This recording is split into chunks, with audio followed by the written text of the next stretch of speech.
All right, hello everybody. This is the Osmo.com NHL DFS Strategy Show, and we've got just a three-gamer to talk about for today. Hopefully you had a good Thursday and didn't tilt too much. Went okay for me. I about broke even, so that's about as good as you could ask for, especially when taking some chances in the queue. Winnipeg one night, huh? I don't know about that. We'll see. We'll get there. We'll get there. I think that's the last game of the night. So we'll definitely be talking some Winnipeg one. Actually, it looks like Winnipeg one, based on our ownership projections, they're going to be pretty popular, even for a three gamer. They look cheap. They look pretty cheap. So for today, we'll go over last night. I've got lineup study up. We'll do that in just a second. We'll talk about the free stuff we've got to offer for today, get a little peek behind the paywall, including our Slack chat, which is always super helpful. We've got projections. I mentioned ownership projections in beta.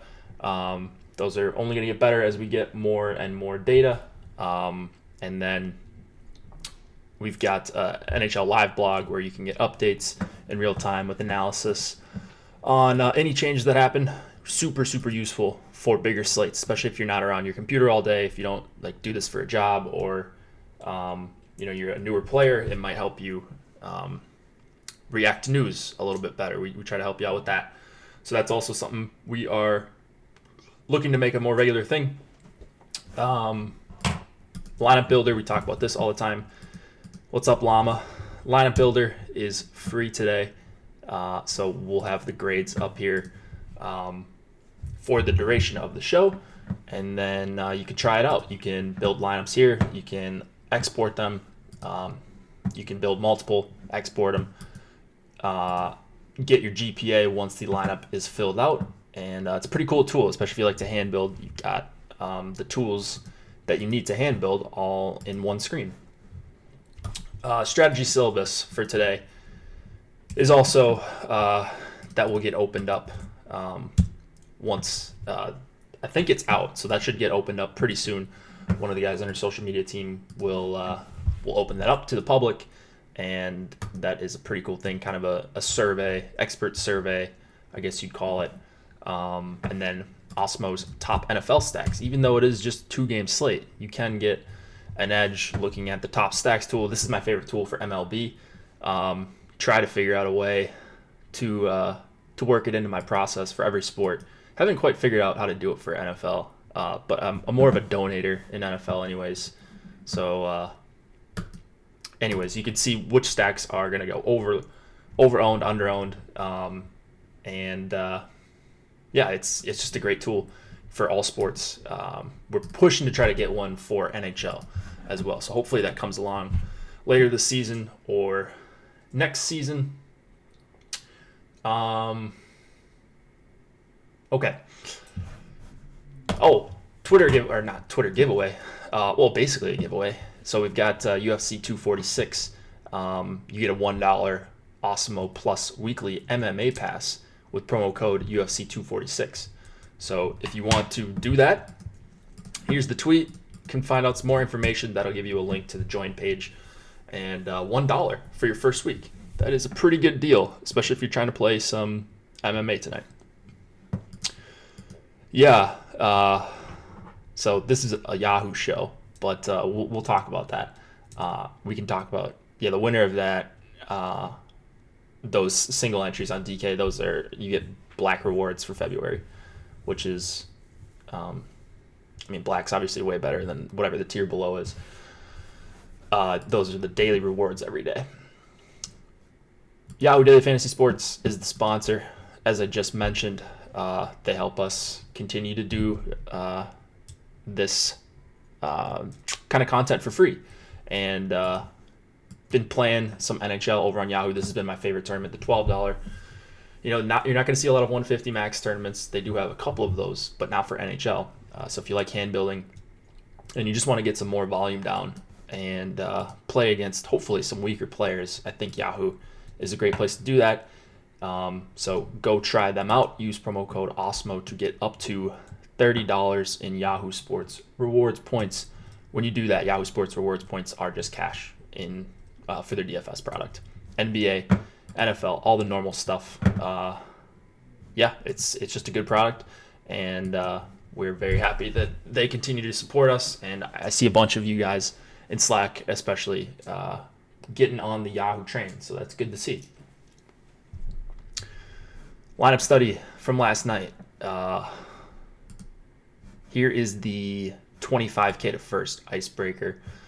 This is using FC Pro's lineup study. If anybody doesn't know or you're new today, this tool helps you analyze what happened the night before, 2 nights before, 2 weeks before, whatever it is. You can pretty much go back to the inception of this product and see what happened on every day. A lot of discussion going on in our Slack about who's going to play the top power play for Carolina with no Dougie. So interesting stuff going on. I don't know. We'll see what happens there. I'm probably not your guy to ask for that, but so we got some smarter hockey minds in Slack. The answer is Pesci. Yeah, some people are saying Pesci, some are saying Gardner, some are, I don't know. It's going to be one of those two guys, right? Is there a third candidate? Slavin, I guess. I don't know. Who knows? But anyways, last night, this user took it down. Stepan, Lindholm, Ovi, Kovalchuk, Craig Smith, Nathan McKinnon, 6 forwards, 6 different teams, took down the 25K. Yikes. When this kind of stuff happens, it's great for this person. Like, this is more, I have to imagine this is a cash lineup. Who knows? Maybe this is just how this player plays tournaments, but entered in 6. So I'm actually, let me look at this. So, okay, let's give him props for the winning lineup. 20K. Nutted 2 of his one-offs. Kovalchuk was really the key. 22% of users had Ovi, and then McKinnon didn't really contribute at all, despite Colorado scoring 4 goals. He also got 2nd, 3rd, 4th, and 5th in the 33, all with one lineup, or was it? I didn't look at that tournament. All with one lineup, or was that a train that he ran?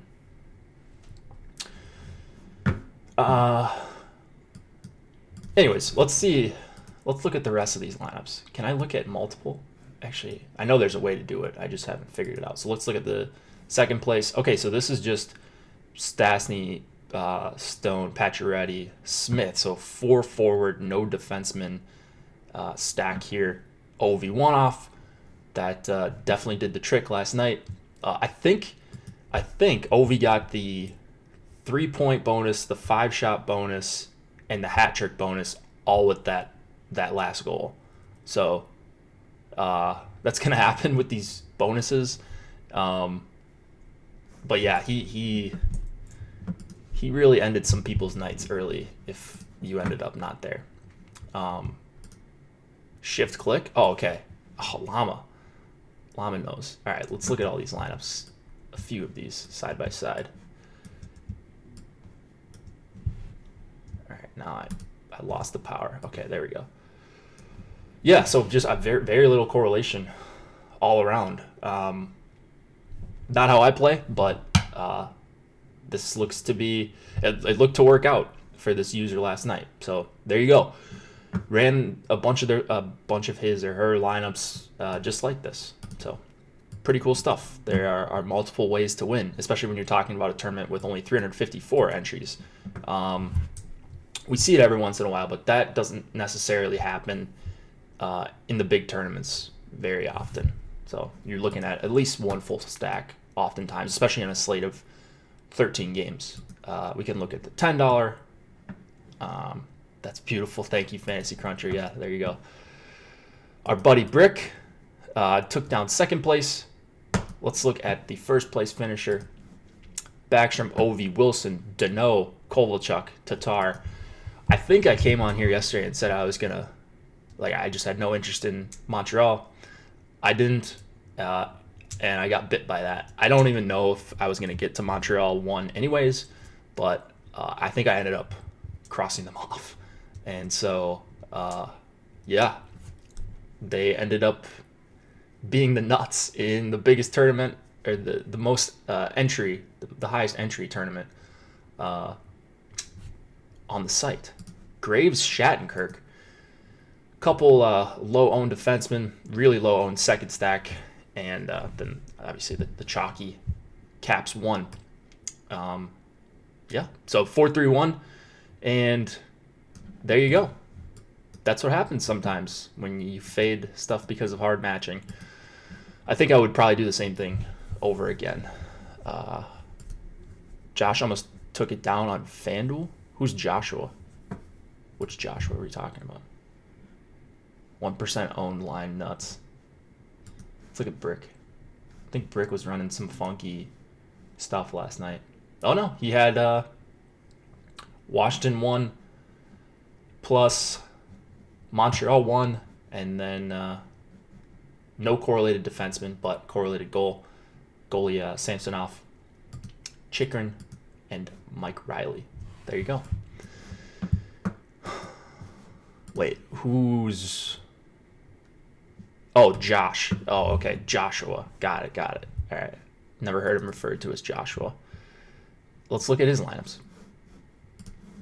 Only 4 in here. So this guy, Josh, just doesn't even max it, and he just gets close or banks it. He's just been crushing FanDuel lately. Had a $25K hit maybe last week, and then this week, $7,500. So yeah, he's been killing it. Backstrom, Ovi, Carlson seems like a pretty good trio. Worked out. Brown, Kachuk. I wonder. So this had to be a lineup where he just went Nelson, Beauvillier, Kachuk, Brown. So he just went 4-2-2 intentionally, or 4-3-2, I guess. Nelson, Beauvillier, Pulak. Because the Pajot thing, that news came out at 7:31 Eastern for a game that locked at 7:30. So that was really frustrating. I mean, I didn't have a lot of Ottawa 1, but where are the Ottawa beats? I don't know. So I guess he's not practicing this morning. I don't know what's going on there, but yeah, that's gonna happen a couple times this season. Nice job, Josh. As always, been saying that a ton of times lately. You keep winning like this, you're gonna be pretty annoying. People are gonna start getting annoyed with you. So be careful how much you keep winning here.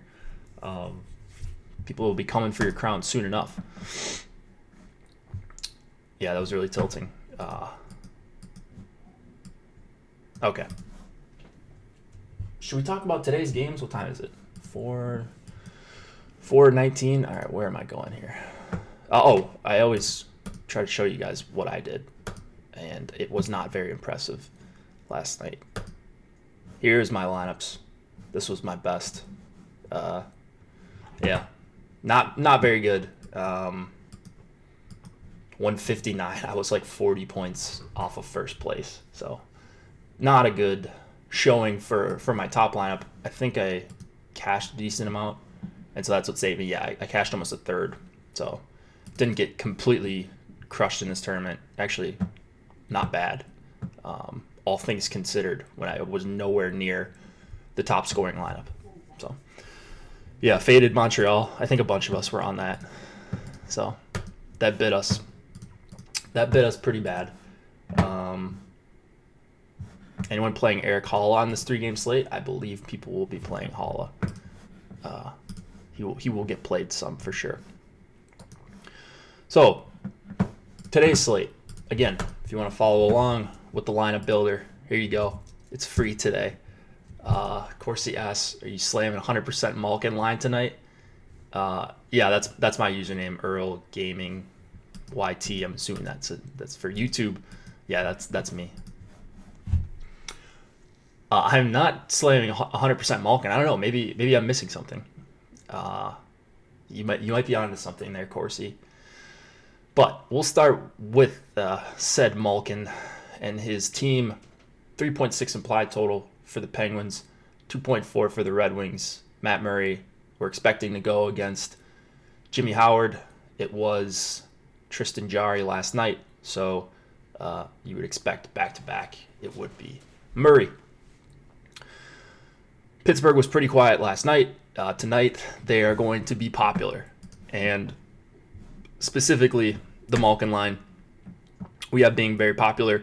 Not so much the Crosby line. They don't project all that well from a value perspective. I mean, you look at the stack ranking, they're only a C, and then you've got this A stack over here. So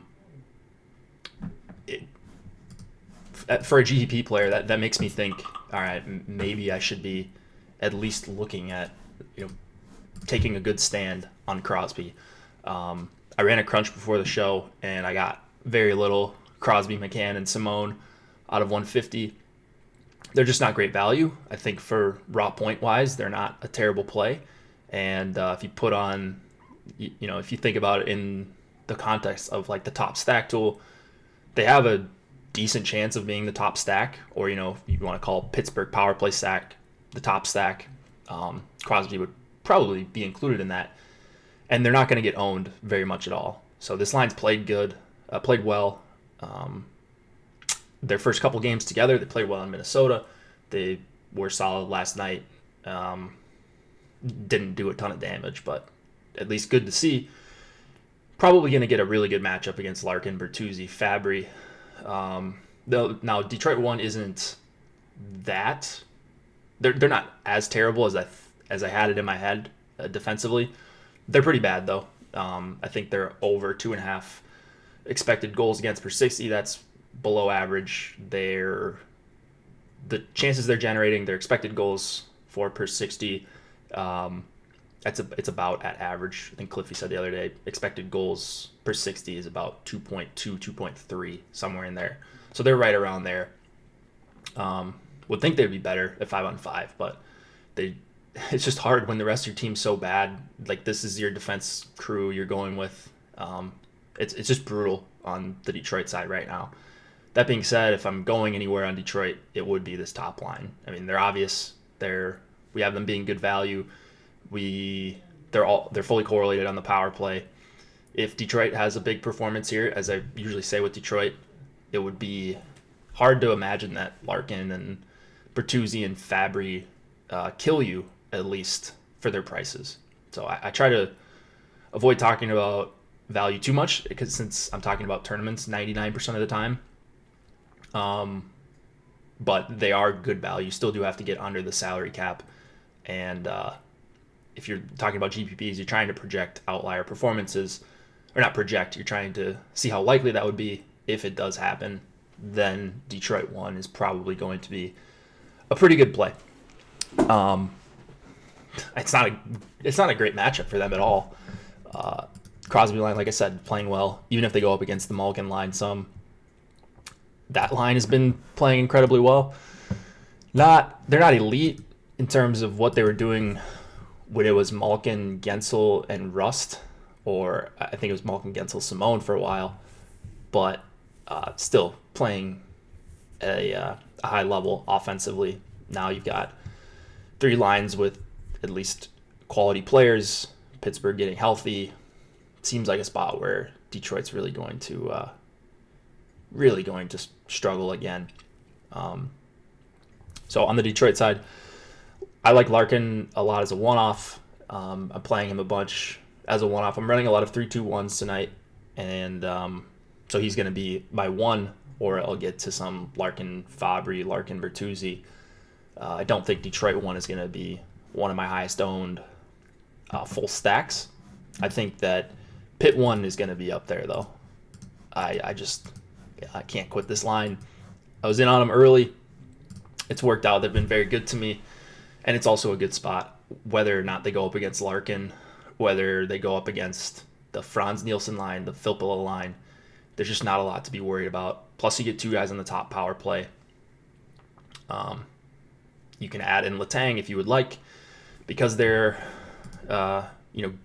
good point values and all that. I think you're going to be able to get away with them plus Letang. Yeah, it's not going to be super easy to fill out the rest of your roster, but there's ways to do that pretty easily. Hornquist would probably be your other one-off, just this being a good power play spot for Pittsburgh. The line as a whole is pretty, it's not that appealing, just with no correlation on the power play. Hornquist would be the guy that I would target more than any other one-off on the Pittsburgh side. So yeah, I'm probably going to force in a decent amount of Pittsburgh 1 just because I do not want to be left out of them as a 5-on-5 stack. I just don't. You look at where we've got Simone and McCann, and I just don't think it's high enough playing with Sidney Crosby right now against Detroit. They're quite a bit lower owned than Pittsburgh too, and I love Pittsburgh too. But if the discrepancy is going to be this high, I might actually be Pitt 1 might actually be more of a leverage spot for me personally, just because of I can get overweight on them pretty easily, whereas it's much harder to do with Pitt 2 because they are looking to be more popular. Fade Rust, easy game, easy life. Yeah, so there are still people, and Seth is trolling when he says that. But there are actually people, there's people that just will refuse to play someone because they're overpriced. On a short slate like this with a bunch of value, there's no real reason to fade Rust outside of just being if you're talking about tournaments and playing multiple lineups, of course you can fade him in one lineup or whatever, but there's no reason to just say blanket fade Brian Rust, but play Malkin, play Cahoon, play all these other guys in the top power play. Literally every advanced metric suggests Rust is for real. Yeah. So probably a ton of that has to do with the situation, right? He's been playing with Malkin for a while. But he's playing really well, and it's not like he's not attempting a lot of shots or creating a lot of scoring chances. He is. Those would, I'm sure, go way down if he wasn't playing with Malkin. But for right now, for this situation that he's in, I don't think it's that crazy of a price in the context of a stack, especially. So, yeah. I remember Corsi messaged me 2 months ago and was saying, hey, maybe Brian Rust is actually good. And this was before Pittsburgh went on this crazy run. They had good underlying numbers, but this was right before Rust went nuclear for 2 weeks straight. So Corsi has been on that forever. Letang, 6,700, probably the top defenseman on the slate. If you want to, I don't know. I don't even want to say if you want to argue, if you want to say Hedman. For me, it's Letang. $3,200 here. That's way too low. It's not way too low. He's the best defenseman, and you can fit him. And I'm not having an issue fitting a lot of Letang. So he looks great to me, and just an elite power play spot here against Detroit. Other defensemen, we've got Marino pretty low. Same with Marcus Pettersson. I actually am playing some Pettersson just because he's cheap. I always play this guy, and I always feel stupid every time I see him in my lineups because it's a block and a shot, and that's all. He just doesn't have much upside, and that's the problem. 20 lineups. I'm playing 100. At least that's the plan. I might just end up maxing the 10, but right now I have 100 in it. You're saying Jake Gardiner isn't the top D man tonight. I'm saying exactly that. Green, Hronik. Jeez. No real preference for me. If we're talking about just choosing between those two, I guess if I had to choose between those two, I suppose it would be Hronik, but no one on Detroit gets me too excited anyways. Let's go to the next game. So we got 3. Ducks, Carolina, 2.1 implied total for the Ducks, 3.4 for the Hurricanes. Ryan Miller and James Reimer expected to go. So big news out of Carolina last night. Dougie Hamilton left the game yesterday, and then came out this morning that he broke his femur, which sounds terrible. He was having a great season. That stinks. It stinks for DFS now, specifically for this game. Short slate, if you knew who was going to play on the top power play, for sure, that would probably be an edge. It would be an edge. I mean, just knowing more information than other people, that would be an edge. So there's been discussion going on for the last couple hours about for the backwards hat fund. Yeah, I don't know. Do I need a backwards hat? I don't really wear hats on stream, so thanks though, Jake D. I don't know. Maybe I should get a backwards hat. Anyways, this game looks pretty one-sided. Like, as far as matchups go, Stahl, Svechnikov, Teravainen pretty much seems like a lock to go up against Getzlaf and Raquel. That seems like the consensus. I thought it was a uniform item. Yeah, maybe I'm breaking code right now. I might be breaking code. Getzlaf, Raquel, gonna get the Stahl matchup. Aho, Hall, Fogle, Carolina 3, those lines are going to have good matchups regardless. We don't have a huge sample on this trio, Getzlaf, Raquel, and Sprong playing together. However, in their short sample, they have been playing at a high pace. Not necessarily a line you need to avoid. Stahl going to grade out as a good value. Don't think I would be looking to play too many Stahl one-offs. I would be more looking to play at least a two-man with him, with Svechnikov or Teravainen. And, he would be the guy I would leave off if you're playing just a two-man of Carolina 1. Because even if they have a big game as a line, chances are it's going to be most likely Svechnikov or Teravainen doing the damage with the goal scoring. Carolina power play stack looks pretty tasty. The problem is, which defenseman do you play? Or do you just play the four forwards and move on from there? Like, what I was saying is I might just change it so in Fantasy Cruncher you can make changes. That's how I build my lineups. You can manually switch like Slavin or Pesci to the power play 1.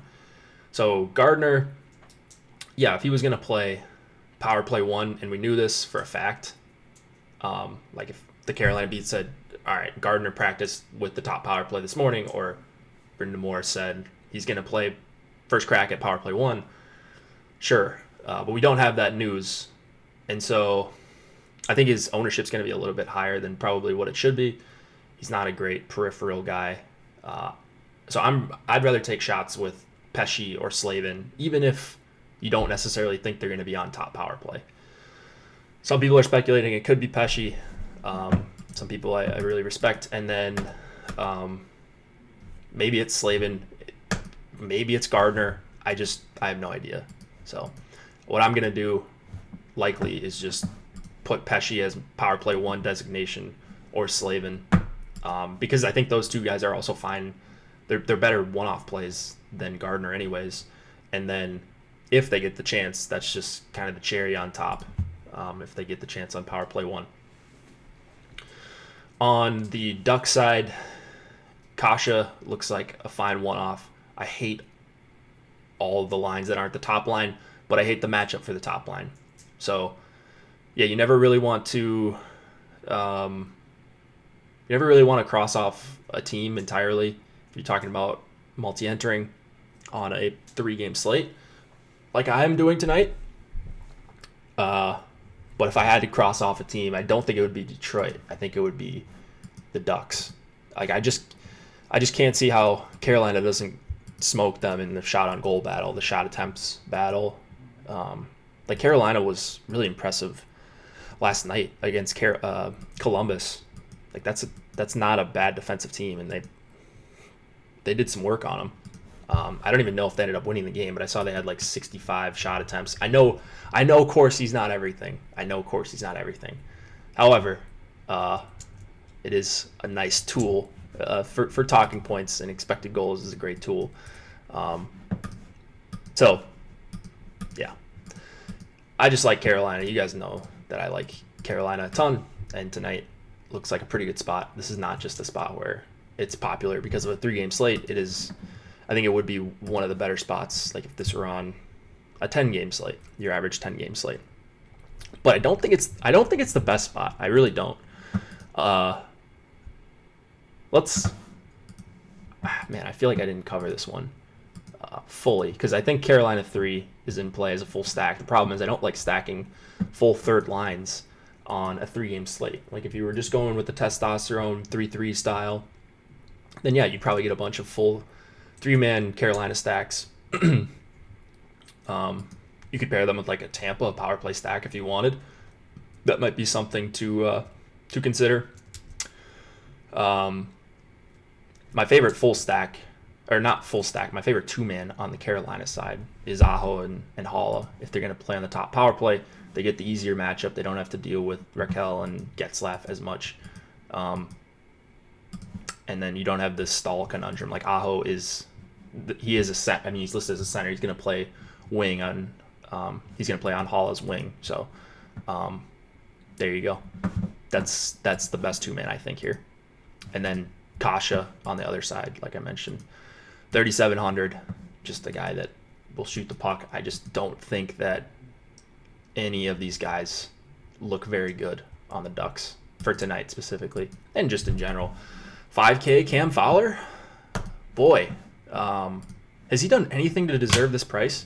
By the way, I got to 0 Cam Fowler when I crunched right before the show. I guess he's playing okay minutes. He's playing 20 minutes, 25 minutes some games. Boy, that is a brutal price for Cam Fowler. So yeah, just to recap on the Carolina defenseman, we're not sure who's playing on the top power play. Some people think it's Gardner, some people think it's Pesce. I think Pesce and Slavin are the best plays though, regardless of what happens. Gardner, yeah, he could get you an assist, but I'm taking my shots more with these two guys.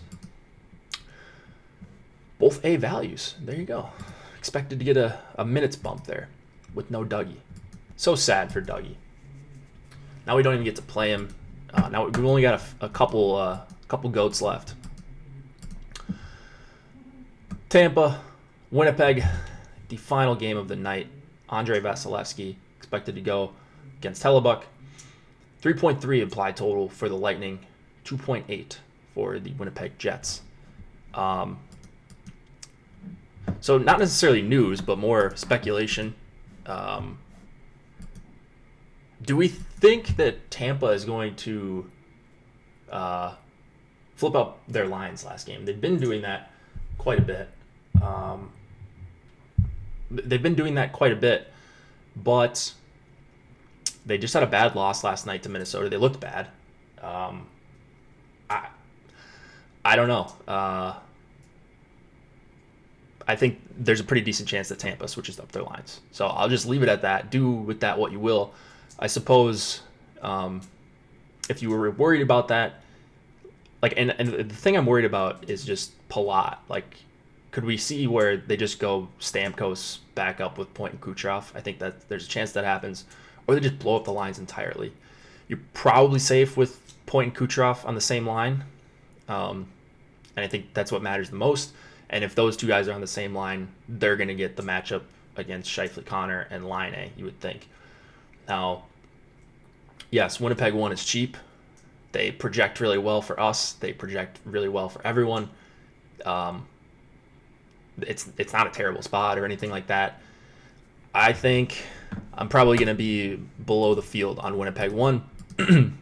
And I'm going to figure out a way to hammer Tampa here. 3.3 implied total is the third highest on the slate. You've got a home team on the other side. I don't even know if they're going to have more ownership than the team on the other side here, the Jets, because of the pricing difference. Like Tampa, you're not getting a big discount here, but the 5-on-5 matchup couldn't really be much better for Point and Kucherov. Cliffy the other day called Winnipeg 1 the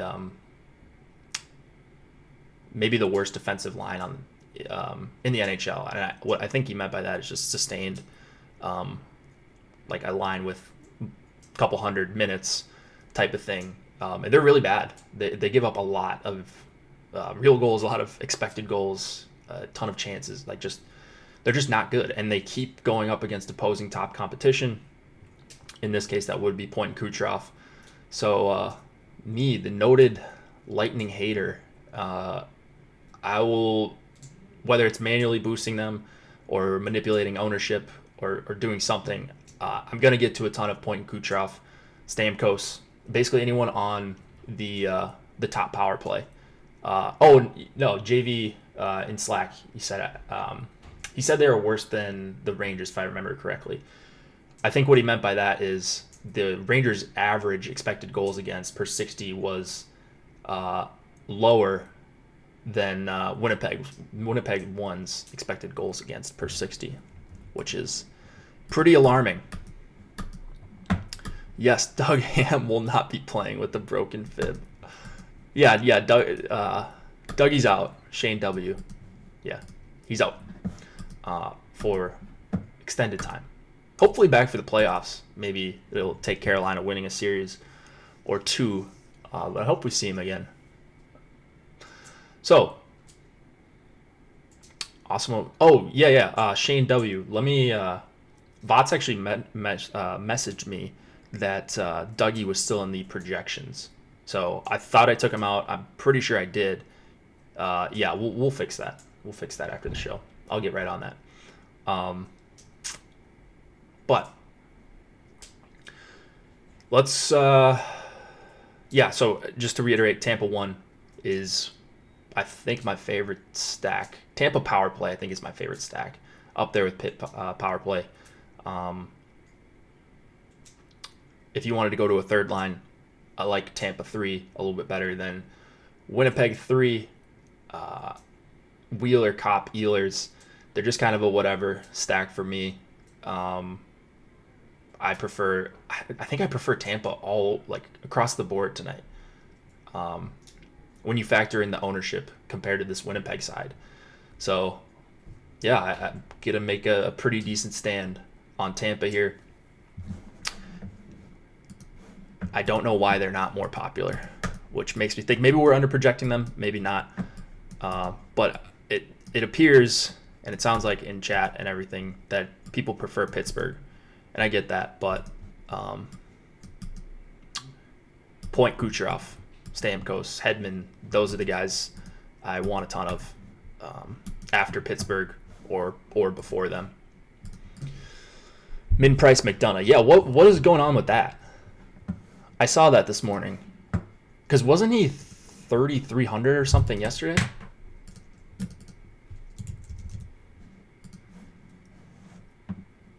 What was he yesterday? 2,800? Why did his price go down $300? Played 18 minutes last night. That makes no sense.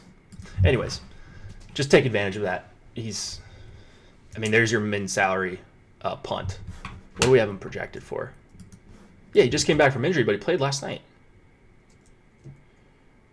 And then, they could have assumed he was going to play tonight, too. Yeah, we don't even have him projected that high because he's not on the power play. Didn't he get a last-minute healthy scratch the other day? Who? McDonough? No, McDonough wouldn't be a healthy scratch. At least I wouldn't think so. I think they thought he was expected to play, and then he ended up not playing. Anyways, he's playing tonight. At least that is the thought. Morrissey, Pionk, both guys that are pretty cheap. I kind of like Morrissey just as a one-off. I think he's going to play a lot of minutes. Yes, he's not on the top power play, but you could play him with the second line if you are in tune with that game, with that stack, I should say, or even the third line with Roslovic and Perreault. He's on that secondary unit. Really, you want the top unit if you can get to it. God, Slack is crazy. You guys are crazy today. This 3-game slate, everybody wants to just make jokes 24/7, making me lose my focus here. Okay, Morrissey and Pionk, those are your two guys, but I prefer Morrissey, I suppose, if I had to choose them as a one-off.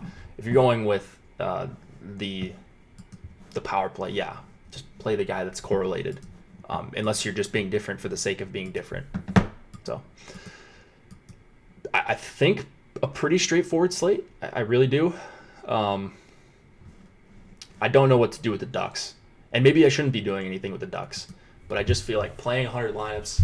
Do I need to have some sort of overweight exposure to them? Maybe I don't. I'll let people play Getzlaf and co. Yeah, I know Getzlaf and Sprong and Raquel have been decent together, but that's a tough matchup against Stahl and Svechnikov and Teravainen. Like, is Vasi my top owned goalie? Let me see. Do you mean our top projected ownership or my top exposed goalie? Let's see. So in my crunch, I actually did not get a lot of Tampa Bay because I just ran it straight. I call it. I just didn't use a lot of rules. I just did 3-2 stacks. But I'm gonna manipulate it somehow. Like I said, I think maybe it's not telling the whole story here, and I think I should be very comfortably above the field on Tampa 1, specifically Point and Kucherov. Canes 1 can give it up. Where's Vot sending me right now? What is this? Canes 1 can give it up. Do I have these numbers wrong? I don't have the numbers in front of me. Let me see. We got some extra time. By the way, if you guys could, while I look this up, if you could hit the like button, that would be very much appreciated. As always, hit that like so I can get a backwards hat or whatever. Let's see. Svechnikov, Stahl, and I went back to 2018. Svechnikov, Stahl, and Teravainen. We'll go back to 2018. They're at, 44.4 Corsi against per 60. That's really bad. Expected goals against, not. So that's closer to average, okay? 25.5 scoring chances against, 11.3 high danger chances against. Okay, fair. Not as crazy good defensively as I assumed they were. 2.25 expected goals. So I thought they were under 2 for whatever reason. Canes and Lightning both going to blend lines. So good luck if you're not around pre-lock. Yeah, I think especially Tampa. But yeah, Canes pretty likely as well. Both teams have been switching it up. Tampa, bad loss last night in Minnesota. They looked asleep for a while. Even when they were running their power play, they looked disinterested, I think one of the announcers used, and I kind of agree with that. I usually don't buy into that type of thing, but if the coaches do, maybe you can better predict when they're going to maybe blend things up on a back-to-back. So that's why I'm saying more Tampa PP, safer with Point and Kucherov. And I think that's the best play anyways. Unless they get split up, unless they run Cirelli, Kucherov, and Palat, then I'll be pretty mad. But, no one's going to know that news if indeed it comes to fruition anyways. So if you're prepared for that, you could always go back to what you thought before. So just if you're making a bunch of lineups, maybe make a few Tampa stacks, power play stacks, and you could always get the even strength lines if you think those combos are going to be low owned, or do whatever you need to do once we get this information. It's literally going to come in right as the slate is locking. So we've got an extra half an hour tonight. An extra half an hour for me to freaking shovel my driveway because we're getting a massive snowstorm right now. But yeah, extra half hour. And yeah, it should be good. I think this is one of the better 3-game slates we've had in a while. Like, all these 2-gamers are garbage. The 2-gamer the other night was garbage. This one, at least, we've got some good players, and I think a potential big edge on the Tampa side. So I will update those projections. I thought I had them updated. If not, we'll get Dougie out of there, because he should not be coming up in your lineups at all. But let's go through free stuff. Strategy syllabus for NBA is going to be unlocked shortly. We have Osmo's top stacks for NFL. If you're playing NFL on Sunday, no Saturday games this week, but if you're playing on Sunday, there you go. Nice tool to use for tonight if you're looking to start your preliminary builds. McGregor returns to UFC 246 this Saturday. If you want to get an MMA pass, weekly pass, for the first week, you get it for only $1, and you get invited to the Slack. Only valid until tomorrow. So once the fight locks, I'm assuming that goes away. And go support Yahoo Daily Fantasy Sports. They support us. So if you go over there, if you haven't deposited yet, if you want to check it out, use promo code OSMO to get up to $30 in Yahoo Sports rewards points. I think that's all I got for you guys. So we'll talk about what's going on for tomorrow. There will be projections, ownership, all that good stuff. And then Slack chat as well. It will be, I believe, a Slim Cliffy Monday, next Monday. And then we've got the All-Star break coming up pretty soon too. So just going to keep grinding until then, and then maybe take a few days off after that. Or more likely, I will probably donate some to NBA at that point. Hit the like button on your way out. Thanks for tuning in, as always. And don't forget to llama up, of course. Good luck tonight, guys.